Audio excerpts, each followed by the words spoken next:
प्यारे विद्यार्थियों, आप देख रहे हैं बायोलॉजी के कहो बहुत ही महत्वपूर्ण प्रश्न जो आपकी बुक से बहुत ही जो बोर्ड में आने वाले प्रश्न होते हैं वो वाले इंपॉर्टेंट प्रश्न हैं। तो आपने इनको देखा या नहीं देखा, आप एक बार नज़र मार सकते हैं, आपके पास समय है अभी। तो यहाँ पर जो है पहला क्वेश्चन आप देख रहे हैं कि व्हाट डू मोलिकुलर सीजर क्या होता है ये आपको बताना है, ई वेस्ट क्या होता है ये आपको बताना है।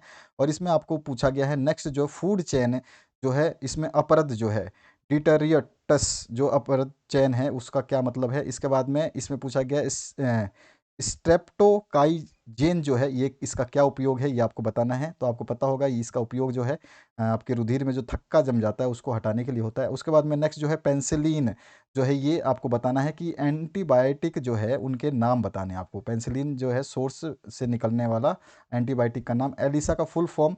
उसके बाद में नेक्स्ट जो है आपको इसमें पूछा गया है सहभोजिता को परिभाषित करनी है।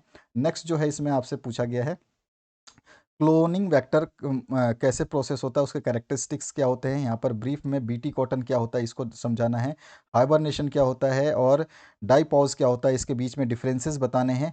यहाँ पे सॉल्यूशन बनाने का भी समय नहीं है, आपके पास भी समय नहीं है और मेरे पास भी समय नहीं है। मैं मोस्ट इंपॉर्टेंट क्वेश्चंस आपको बता रहा हूँ।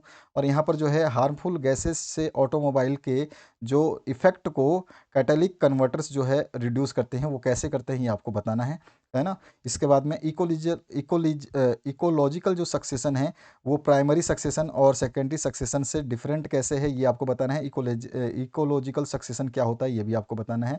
सीवेज ट्रीटमेंट क्या होता है, कैसे ये हेल्प करता है, ये सब चीज़ें आपको बताना है। इसके बाद में एक्सप्लेन करना है आपको बायो कंट्रोल एजेंट्स को। ठीक है, इस तरह से आपका नेक्स्ट क्वेश्चन जो है इंपॉर्टेंट में पीसीआर की क्रियाविधि विस्तार से आपको बतानी है।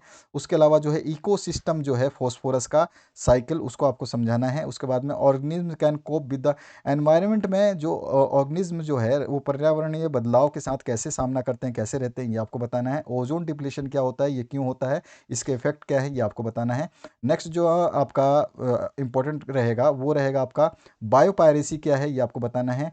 और अलगल ब्लूम क्या है ये आपको बताना है। उसके बाद में IARI का जो है विस्तारित रूप क्या होता है ये आपको बताना है। अंड परजीवता क्या होती है ये आपको बताना है। उसके बाद में झूम कल्टीवेशन क्या होता है ये आपको बताना है। पीसीआर टेक्निक जो है इसमें जो है टैग पॉलीमरेज क्या होता है ये आपको क्यों उपयोग किया जाता है ये आपको बताना है। इसके बाद में कंस्टिट्यूएंट्स ऑफ बायोगैस क्या होते हैं उनको बताना है। उसके अलावा जो है स्टेनिन के बारे में संक्षिप्त वर्णन आपको करना है। पॉपुलेशन एट्रीब्यूट्स जो है उसको यानी 3 के बारे में आपको बताना है, समष्टि के किन्हीं 3 गुणों को बताना है। उसके अलावा जो है रिस्ट्रिक्शंस एंडो न्यूक्लियस जो होते हैं ये क्या होते हैं और इनका जो है कन्वेंशन नेमिंग क्या होता है, इसका इनका एंजाइम्स का उसको एक्सप्लेन करना है। उसके बाद में आपका जो है पिरामिड एनर्जी को एक्सप्लेन करना है, इकोलॉजिकल पिरामिड जो है वो।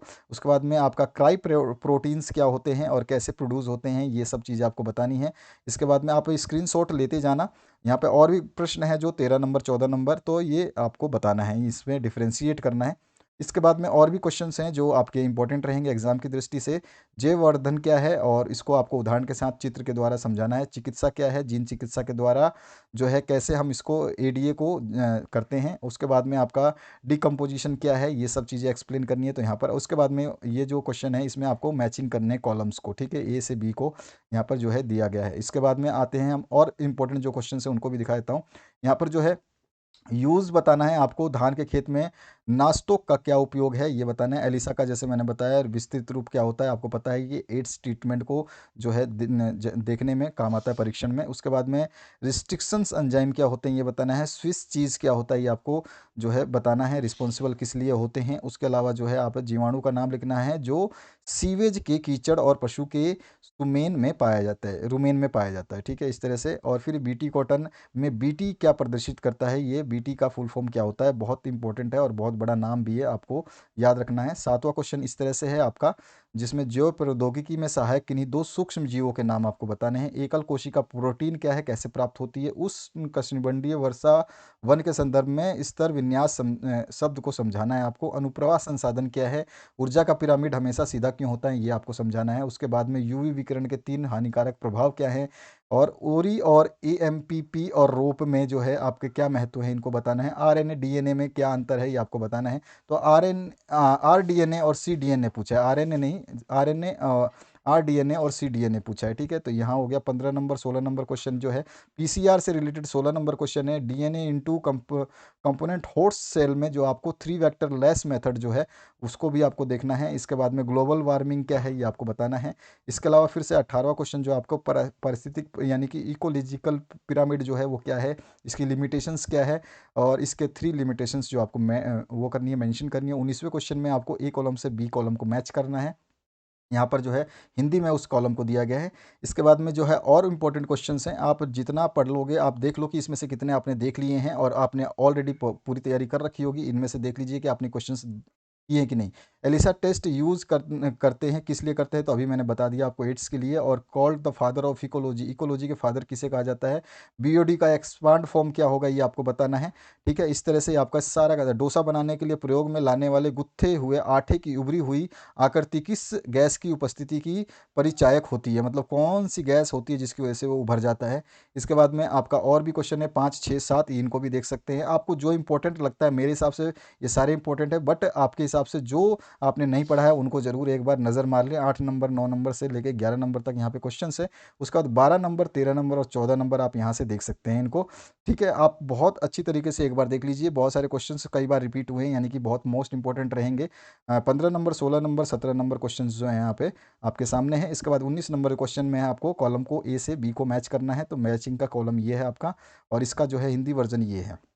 इसके बाद में नेक्स्ट जो है आपका उसको भी दिखा देते हैं। तो आपके नेक्स्ट जो क्वेश्चन है इसमें जो है आपको बताना है सुपोषण क्या होता है, बंगाल टेरर के नाम से किस पौधे को जानते हैं, PCR का विस्तृत रूप क्या है। और इसके बाद में आपका बहुत सारे क्वेश्चंस हैं यहाँ पर, आप 6 क्वेश्चंस 7 क्वेश्चंस यहाँ पे देख रहे हैं एक साथ में, तो ये सारे 7 क्वेश्चंस हो गए। इसके बाद में आपका 8 से लेकर 11 12 क्वेश्चन यहाँ पे हैं, आप इस पेज पे देख सकते हैं। और इसके आगे जो है आपका नेक्स्ट जो है 13 14 नंबर क्वेश्चन ये हैं, और इसके बाद में 15 16 17 18 नंबर तक के क्वेश्चन इस पेज पे आप देख पा रहे हैं।